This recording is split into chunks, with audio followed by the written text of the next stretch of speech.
Hello friends, आज हम लोग वेव ऑप्टिक्स के फॉर्मूले का रिवीजन करेंगे। वेव ऑप्टिक्स में आपको पता है 2010 या 9 से पहले वेव ऑप्टिक्स नीट के सिलेबस में नहीं था, उसी टाइम ऐड हुआ है। और इसमें मेनली जो क्वेश्चन आता है, अगर एक क्वेश्चन आता है तो फिक्स्ड है, और वो YDSC से आएगा, यंग्स डबल स्लिट एक्सपेरिमेंट। और दो आते हैं तो फिर एक पीछे के पोर्शन से, जैसे पोलराइजेशन हो गया, ब्रूस्टर लॉ हो गया, मेलस लॉ हो गया, या फिर कभी कभार माइक्रोस्कोप और टेलीस्कोप की जो रिजोल्यूशन पावर है वहाँ से आ जाता है। ठीक है। और कभी कभी वहाँ से थ्योरेटिकल पोर्शन भी आता है। तो थ्योरेटिकल पोर्शन तो मैं नहीं कवर कर सकता, बहुत ज़्यादा होता है, बट फॉर्मूले सारे कवर कर रहा हूँ मैं आप। ओके। वेव ऑप्टिक्स, सबसे पहले तो NCERT ने एक, आपको पता है, डिफ्रैक्शन होता है, डिफ्रैक्शन होता है, और एक होता है इंटरफेरेंस। इंटरफेरेंस का मतलब क्या होता है पहले समझ लेते हैं। एक ये वेव जा रही है, ओके, और एक ये दूसरी वेव आई। ये दो वेव थी जो दोनों है ना लगभग एक ही सोर्स से निकली होगी। ठीक है। इंटरफेरेंस की ये कंडीशन है कि दोनों सोर्स से निकली होगी, एक ही सोर्स से निकली होगी, और उनकी फ्रिक्वेंसी होती है ना, वो लगभग सेम होनी चाहिए, और वो एक साथ, उनमें टाइम डिफरेंस या फेज डिफरेंस नहीं होना चाहिए। ठीक, सॉरी, फेज डिफरेंस उसमें कांस्टेंट होना चाहिए, मतलब होना तो चाहिए, हो सकता है, कोई दिक्कत नहीं, होगा तो भी चलेगा, नहीं भी होगा तो भी चलेगा, लेकिन जो फेज डिफरेंस है वो कांस्टेंट होना चाहिए टाइम के साथ में। ठीक है। और ये दोनों एक साथ निकली थी, जब एक साथ निकली है तो वो आपस में इंटरेक्ट करेगी, मतलब जब मिलेगी तो कहीं पे इंटेंसिटी मैक्सिमम होगी, कहीं पे मिनिमम होगी। इसी को अपन लोग क्या बोलते हैं, इंटरफेरेंस बोलते हैं। ओके। इंटरफेयर में एक वेव का पहले का एम्पलीट्यूड A1 था और दूसरी का A2 था। ठीक है, A1 और रेड वाले का A2 मान लेते हैं। तो उनका नेट एम्पलीट्यूड जो होगा दोनों वेव का, जो जब दोनों वेव मिलेगी तो कुछ सॉरी, कुछ अलग सी वेव बनेगी। उनकी रिजल्टेंट वेव बना के दिखाता हूँ मैं आपको। ये दोनों मिली थी और इनकी रिजल्टेंट वेव कुछ ऐसी बन रही है। तो इसका जो एम्पलीट्यूड है वो A है, और इसका जो एम्पलीट्यूड वगैरह है उसके फॉर्मूलेज अपने को याद रखने हैं। एम्पलीट्यूड का फॉर्मूला होगा वही वेक्टर लो, A² + B² + 2AB cos theta, बस। अब यहाँ पे फाई है, फाई क्या है, फेज डिफरेंस है, और वो कांस्टेंट होना चाहिए। उसके बाद में अगर मान लो किसी एक वेव का एंगल पूछ लेगा, ये बहुत ही रेयर केस में पूछता था, लेकिन हालांकि ये वेक्टर में हर जगह वही फॉर्मूला काम में आता है। उसके बाद में इंटेंसिटी, कोहेरेंट सोर्स किसको बोलते हैं, जिसमें फाई कांस्टेंट हो टाइम के साथ में, उसी को कोहेरेंट सोर्स बोलते हैं। इसकी एक ही शर्त होती है, फाई कांस्टेंट। जिस, अगर एक सोर्स से दो लाइटें निकल रही है, उनका फाई कांस्टेंट है टाइम के साथ में, तो उसको बोलते हैं कोहेरेंट सोर्स। इनकी इंटेंसिटी का फॉर्मूला इंपॉर्टेंट है, और नीट वेट में क्वेश्चन तो इससे नहीं आता है, मैंने कम देखे, लेकिन कभी कभार आ जाता है, तो आप इसको यूज़ ले सकते हैं। ठीक है, बहुत कम आता है इससे क्वेश्चन। उसके बाद में इंटेंसिटी, और ये देखिए, ये वाला फॉर्मूला आपको याद होना चाहिए, I1/I2, मतलब इंटेंसिटी का रेशियो। W1/W2 क्या है, जो छोटे छोटे से हॉल, उनकी विड्थ, जहाँ से वो लाइट निकल रही है। जैसे मान लो ये दीवार थी, उसमें से छोटा सा एक इतना सा हॉल रहेगा जहाँ से लाइट निकल रही है, तो उसकी विड्थ है। ठीक है। और या पर्दे की विड्थ बोल देते कभी कभी। एम्पलीट्यूड का स्क्वायर, या फिर I1/I मैक्सिमम का पूछेगा तो ये फॉर्मूला आपको याद होना चाहिए। ठीक है, इस पे क्वेश्चन बन जाते हैं सारे। कोई मॉड्यूल उठा के लिखोगे ना, तो इस सिंगल एक फॉर्मूले से सारे क्वेश्चन बन जाते हैं। अब इंटरफेरेंस दो टाइप का होता है, एक होता है कंस्ट्रक्टिव और एक होता है डिस्ट्रक्टिव। कंस्ट्रक्टिव की कंडीशन ये होती है कि उसका फाई 2n पाई होना चाहिए, और n की वैल्यू 0 1 2, और डिस्ट्रक्टिव में 2n-1 पाई होना चाहिए, और n की वैल्यू 1 2 3। इनमें जो पाथ डिफरेंस होता है वो n लैम्डा, और इसमें होगा 2n-1 λ/2। इसमें इंटेंसिटी मैक्सिमम मिलती है √I1 + √I2 का होल स्क्वायर, ये मैक्सिमम इंटेंसिटी हो सकती है। मिनिमम होता है √I1 - √I2 का होल स्क्वायर। एम्पलीट्यूड इसमें कंस्ट्रक्टिव में मैक्सिमम मिलता है, इसमें मिनिमम मिलता है। ठीक है। और जो इंटरफेरेंस होता है ना, इसमें क्या होता है, एनर्जी बिल्कुल भी डिस्ट्रॉय नहीं होती है, एनर्जी का रीडिस्ट्रीब्यूशन होता है। याद रखना इस बात को। ठीक है। ओके। उसके बाद में phase difference upon 2 pi equals to path difference upon lambda equals to time difference upon T. ये फॉर्मूला आपके वेव, मतलब 4-5 चैप्टर में काम आएगा। AC वाले चैप्टर में भी काम आता है, इलेक्ट्रोमैग्नेटिक वेव में भी काम आता है, और इस चैप्टर में भी काम आ रहा है, और वेव में भी काम आ जाता है, और बेसिक मैथ वेक्टर में भी काम आ जाता है। 5-6 चैप्टर में काम आता है। φ/2 pi equals two delta upon lambda equals two delta T upon T. Okay. फिर आता है डॉपलर इफेक्ट इन वेव्स। तो वो मतलब साउंड वेव में तो आपने डॉपलर इफेक्ट पढ़ा ही था, लेकिन ये है डॉपलर इफेक्ट किसमें, ये डॉपलर इफेक्ट है आपका इसमें लाइट में डॉपलर इफेक्ट है। डेल्टा न्यू अपॉन न्यू मतलब फ्रीक्वेंसी में change upon frequency, lambda upon lambda equals to V C upon radial. इसका एक न्यूमेरिकल है जो नीट एनसीईआरटी में दिया हुआ है, उसका आंसर याद हो जाए ना, फॉर्मूला याद ना हो आपको इसका आंसर भी याद हो जाए ना, क्वेश्चन पढ़ लो एक बार। दो गैलेक्सी हैं, एक के पीछे एक भाग रही हैं, तो उनका रेडियल वेलोसिटी कितना होगा 306 किलोमीटर पर सेकेंड। बस इतना अगर याद भी हो जाए ना तो भी अपना काम निकल जाएगा। अब आपने मेरे से सुन लिया 306 किलोमीटर पर सेकेंड, अगर एग्जाम में आए तो सीधा टिक मार के आ जाना बाहर, ठीक है। उसके बाद में ये इंटेंसिटी वाला एवरेज इंटेंसिटी का फॉर्मूला होता है I1 plus I maximum plus I minimum upon 2, या फिर सिंपल इंटेंसिटी दे रखी तो उनको जोड़ दो, वही आंसर हो जाएगा। ये फॉर्मूला तभी अपन को कराया कि था मैंने आपको, I is proportional to W is proportional to A square करवा दिया। मैक्सिमम इंटेंसिटी कहाँ थी, मैक्सिमम इंटेंसिटी ये रही थी कंस्ट्रक्टिव में, √I1 प्लस I2 का होल स्क्वायर। मिनिमम कितनी होती है √I1 माइनस √I2 का होल स्क्वायर। उनका रेशियो पूछेगा तो कर देंगे। एम्पलीट्यूड का स्क्वायर होता है तो amplitude maximum upon amplitude minimum और उसका स्क्वायर कर दिया। ओके, फ्रिंज विजिबिलिटी पे क्वेश्चन आया हुआ है 2016 में। फॉर्मूला ये काम में आता है I maximum minus I minimum upon I maximum minus I minimum, ठीक है।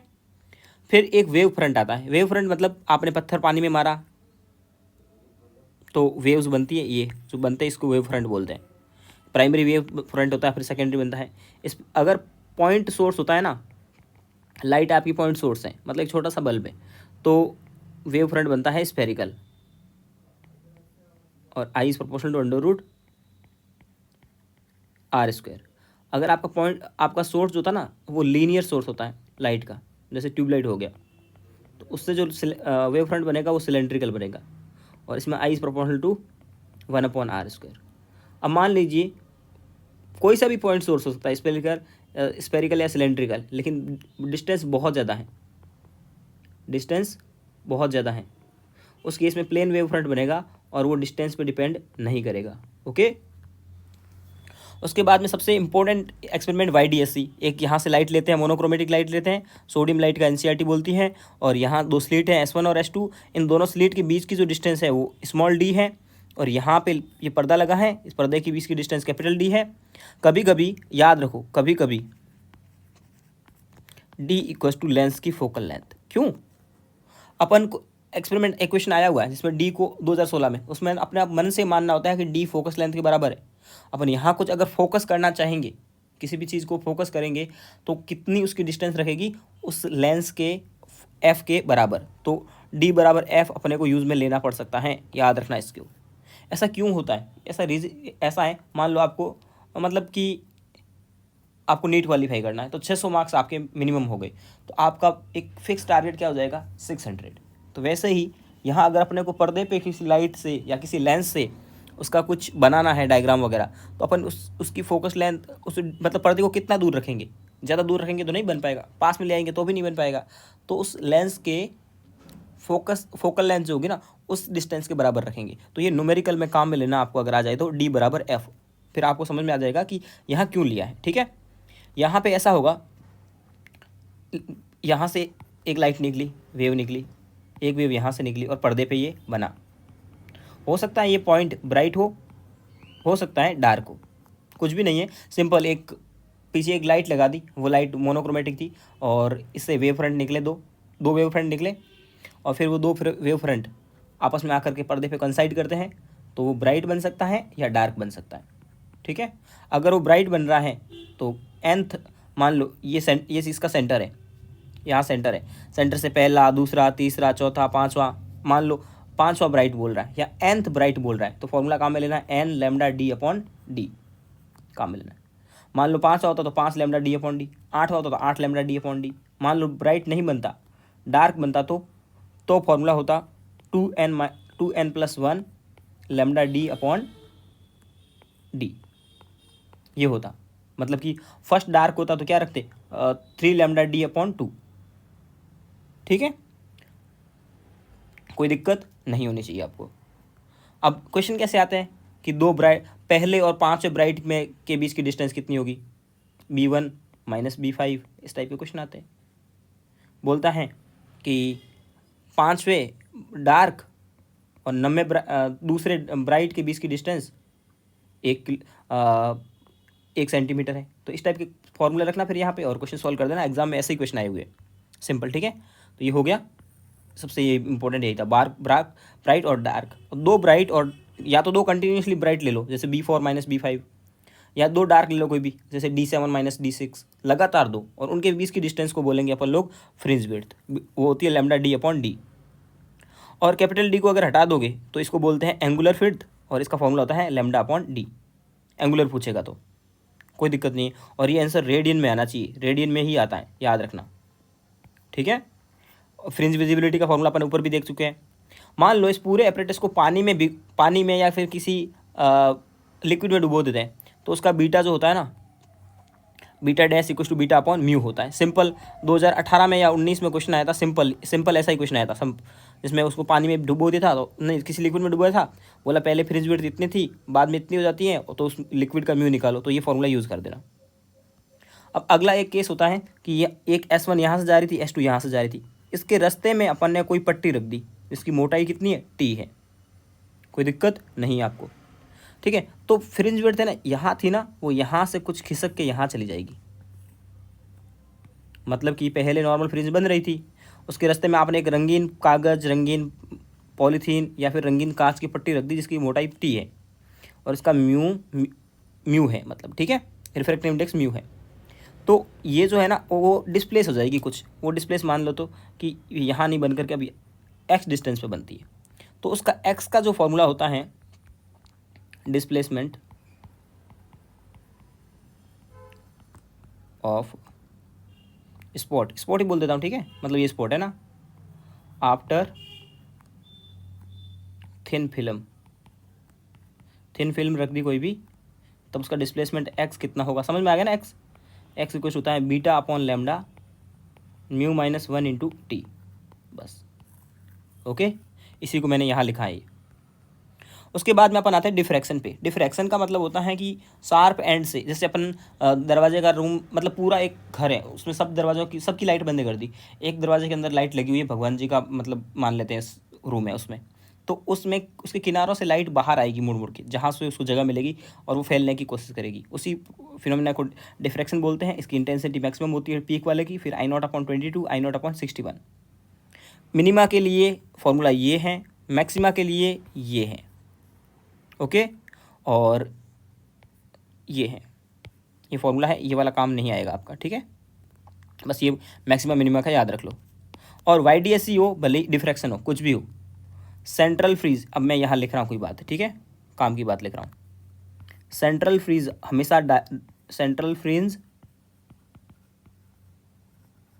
हमेशा ब्राइट बनेगी, कैसी बनेगी, ब्राइट बनेगी, और उसकी चौड़ाई यानी कि उसकी विड्थ कितनी होगी, वो होगी 2 बीटा, अगर क्वेश्चन आए तो, ठीक है, मोस्ट इंपॉर्टेंट है, हमेशा ब्राइट बनेगी और विड्थ कितनी होगी, 2 बीटा होगी, ओके, हो गया इतना। चलिए आगे मेलस लॉ या ये मेलस लॉ क्या बोलता है, देखो अपने पास में एक चीज़ होगी, याद रखना, एक अनपोलराइज लाइट होगी, उससे अपन लोग फाइनली पोलराइज लाइट डालेंगे। तो यहाँ दो चीज़ें होती हैं, एक होता है पोलराइजर और एक होता है एनालाइजर। पहला पोलराइजर है, दूसरा एनालाइजर है, ओके। पहले लाइट पोलराइजर पे पड़ेगी तो उसकी इंटेंसिटी आधी हो जाएगी, मोस्ट इंपॉर्टेंट पॉइंट है ये मोस्ट इंपॉर्टेंट है। अपन न्यूमेरिकल में फॉर्मूला याद करते हैं बुक वगैरह में, I=I0 cos square theta, but अपन क्या करते हैं वहाँ पे सीधा यहाँ I0 रख देते हैं, नहीं, वहाँ पे पोलराइजर निकलने के बाद में मान लो ये एंगल 45 दिया होता, 2019 में क्वेश्चन आया था, 45 दिया होता, तो अपने को कितना करना होता, I0/2 cos स्क्वायर 45। रीज़न ये है कि पोलराइजर से निकलते ही उसकी इंटेंसिटी आधी हो जाती है पहले से ही, यहाँ I0 की जगह I0/2 रखना है। अगर यहाँ से आपने इंटेंसिटी I निकाली है, तो I0 निकाली है ना, तो यहाँ से I0/2 हो जाएगी, ठीक है। ये मोस्ट इंपॉर्टेंट बात है कि पोलराइजर से निकालने के बाद I0/2 हो जाएगी, और फाइनली जो बाहर निकलेगी ना वो इंटेंसिटी ये होगी। ये मोस्ट इंपॉर्टेंट फॉर्मूला है क्योंकि यहाँ कन्फ्यूजन होता है, ओके। तो ये पोलराइजर है, ये अनपोलराइज लाइट थी, वो पोलराइजर पे गई, तो पोलराइजर ने उसकी इंटेंसिटी यहाँ, अगर इंटेंसिटी आई आई थी, आई नॉट आई थी, तो यहाँ आई नॉट बाई टू हो जाएगी। एनालाइजर उसके बाद में काम करेगा, ठीक है। एनालाइजर के लिए फॉर्मूला होता है I equal to I naught by two cos square theta, okay. बाद में कितने भी एनालाइजर लगा लो, इंटेंसिटी एक बार आधी हो गई। मान लो कि 4 एनालाइजर लगे हैं, 4 एनालाइजर। 2019 में जो क्वेश्चन आया था ना, उसमें 2 एनालाइजर लगा रहे थे। तो I equal to formula use करना, I equal to I naught by two cos square theta 1 into cos square theta 2 into cos square theta 3 cos square theta 4। 5 होते तो कॉस स्क्वायर थीटा 5, बार बार एंगल देता रहेगा। इंटेंसिटी को एक बार ही आधा करना है, क्योंकि एनालाइजर एक ही लगाते हैं अपन, ठीक है। तो मैं यहाँ लिख देता हूँ, अगर n, अब 4 मैंने समझा दिया आपको, यहाँ n लिख देता हूँ, एनालाइजर लगे हो तो cos square theta 3 cos square theta n। और अगर इसी का स्पेशल केस बन जाएगा, एक एनालाइजर लगा है तो आई बराबर I naught by two cos square theta. Simple, एक ही है तो एक के लिए थीटा 1 थीटा 2 क्या बोलना, क्यों? समझ में आ गई बात? ये याद रखोगे फॉर्मूला, बार बार इंटेंसिटी को आधा नहीं करना है, ओके। उसके बाद में ये अगर लाइट आ रही है डिफ्रैक्शन से, अपन लोग रिफ्रैक्शन से, किससे? रिफ्रैक्शन से लाइट को पोलराइज कर रहे हैं। तो यहाँ से एक लाइट आई अनपोलराइज लाइट, उसमें से आधा पार्ट तो रिफ्लेक्ट हो गया। जो रिफ्लेक्ट होता है वो 100% पोलराइज होता है। ये क्वेश्चन एग्जाम में 3 बार आ चुका है, मोस्ट इंपॉर्टेंट है, ठीक है। जो रिफ्लेक्ट होता है वो 100% पोलराइज्ड होता है, और जो रिफ्रैक्ट होता है वो पार्शियली पोलराइज्ड होता है, ठीक है। और यहाँ पर ये वेव और ये वेव आपस में परपेंडिकुलर, रिफ्लेक्टेड वेव और रिफ्रैक्टेड वेव आपस में परपेंडिकुलर होती हैं। ये शायद 2019 में या 2020 में भी आया है, अभी लेटेस्ट भी। और mu equal to tan theta P, इस पर अभी तक न्यूमेरिकल नहीं आया इस फॉर्मूले पे, कभी आ भी सकता है, कोई दिक्कत नहीं। उसके बाद आता है रिजोल्यूशन। रिजोल्यूशन का मतलब क्या होता है? आपने देखा ये 2 इमेज हैं, दोनों आपको अलग अलग दिख रही है, ये अलग दिख रही है, एक अलग दिख रही है। अब यहाँ पे थोड़ी थोड़ी अलग अलग दिख रही है, यहाँ पे दोनों आपस में मर्ज हो चुकी है अच्छे से, ठीक है। इतनी अच्छे से मर्ज हो गई है कि अब आपको दिख ही नहीं रही है। पहले अलग दिख रही थी, बाद में थोड़ी सी मर्ज हुई, बाद में फुल्ली मर्ज हो गई, तो इसको बोलेंगे वेल रिजोल्व। तो रिजोल्यूशन का मतलब समझ में आ गया, इसको फोटो को देख करके फील आ गया होगा आपको। अब माइक्रोस्कोप की रिजोल्यूशन पावर, इससे 2019 या 2020 में क्वेश्चन आया था डायरेक्टली। रिजोल्विंग लिमिट, एक होती है रिजोल्विंग लिमिट और एक होती है रिजोल्यूशन पावर। तो रिजोल्यूशन लिमिट जो होती है ना, वो 1 रिजोल्यूशन पावर होती है। तो आप कुछ भी याद रख दो, मैं तो रिजोल्यूशन पावर याद रखता हूँ। पावर मतलब energy, energy is proportional to 1/λ, बस, और क्या। तो यह आ गया माइक्रोस्कोप का रिजोल्यूशन पावर, ओके।